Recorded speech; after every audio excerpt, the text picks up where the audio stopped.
श्री गणेशाय नमः। ओम नमो भगवते वासुदेवाय। श्रीमद् भागवत में पंचम स्कंद 11वां अध्याय प्रारंभ करते हैं। राजा रहुगण को भरत जी का उपदेश।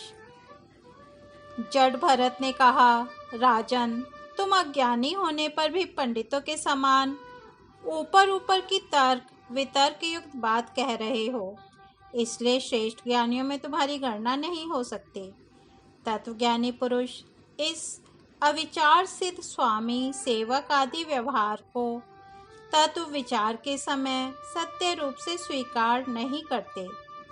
लौकिक व्यवहार के समान ही वैदिक व्यवहार भी सत्य नहीं है, क्योंकि वेद वाक्य भी अधिकतर गृहस्थ जनोचित यज्ञ विधि के विस्तार में ही व्यस्त हैं। राग द्वेषादि दोषों से रहित विशुद्ध तत्व ज्ञान की पूरी अभिव्यक्ति प्रायः उनमें से भी नहीं हुई है, जिसे गृहस्थोचित यज्ञ आदि कर्मों से प्राप्त होने वाला स्वर्ग आदि सुख स्वप्न के समान है नहीं जान पड़ता, उसे तत्व ज्ञान कराने में साक्षात उपनिषद वाक्य भी समर्थ नहीं है। जब तक मनुष्य का मन सत्व रज अथवा तमोगुण के वशीभूत रहता है, तब तक वह बिना किसी अंकुश के उसकी ज्ञानेंद्रिय और कर्मेंद्रिय से शुभाशुभ कर्म कराता रहता है। यह मन वासनामय, विषयासक्त, गुणों से प्रेरित, विकारी और भूत एवं इंद्रिय रूप 16 कलाओं से मुख्य है। यही भिन्न भिन्न नामों से देवता और मनुष्य आदि रूप धारण करके शरीर रूप उपाधियों के भेद से जीव की उत्तमता और अधमता का कारण होता है। यह मायामय मन संसार चक्र में चलने वाला है। यही अपनी देह के अभिमानी जीव से मिलकर उसे कालक्रम से प्राप्त हुए सुख दुख और इनसे व्यतिरिक्त मोह रूप अवश्यम भावी फलों की अभिव्यक्ति करता है। जब तक यह मन रहता है, तभी तक जागृत और स्वप्नावस्था का व्यवहार प्रकाशित होकर जीव का दृश्य बनता है। इसलिए पंडित जन मन को ही त्रिगुणमय अधम संसार का और गुणातीत परमोत्कृष्ट मोक्षपद का कारण बताते हैं। विषयासक्त मन जीव को संसार संकट में डाल देता है। विषयहीन होने पर वही उसे शांति में मोक्षपद प्राप्त करा देता है। जिस प्रकार घी से भीगी हुई बत्ती को खाने वाले दीपक से तो धुएं वाली शिखा निकलती रहती है, और जब घी समाप्त हो जाता है तब वह अपने कारण अग्नि तत्व में लीन हो जाता है।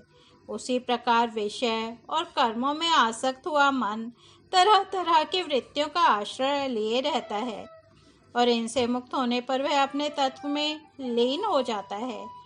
वीरवर 5 कर्मेंद्रियां, 5 ज्ञानेंद्रियां और 1 अहंकार, ये 11 मन की वृत्तियां हैं, तथा 5 प्रकार के कर्म, 5 तन्मात्र और 1 शरीर, ये 11 उनके आधारभूत विषय कहे जाते हैं। गंध, रूप, स्पर्श, रस और शब्द, ये 5 ज्ञानेंद्रियों के विषय हैं।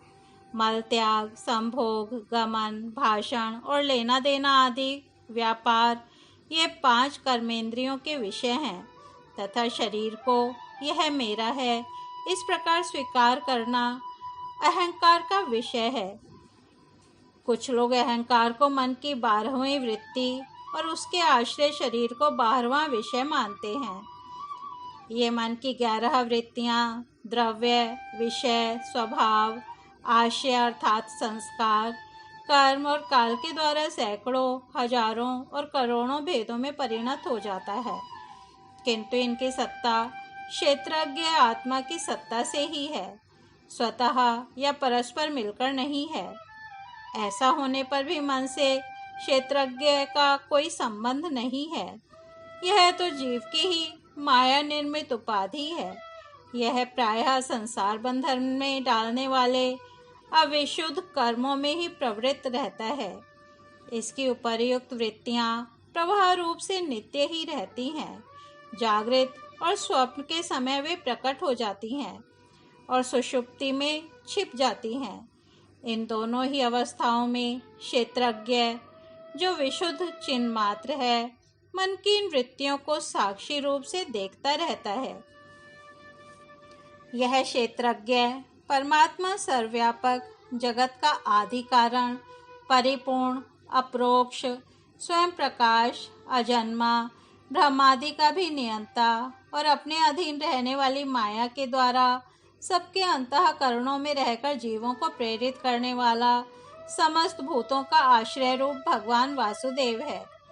जिस प्रकार वायु संपूर्ण स्थावर जंगम प्राणियों में प्राण रूप से प्रविष्ट होकर उन्हें प्रेरित करती है, उसी प्रकार वह परमेश्वर भगवान वासुदेव सर्वसाक्षी आत्मस्वरूप से इस संपूर्ण प्रपंच में ओतप्रोत है।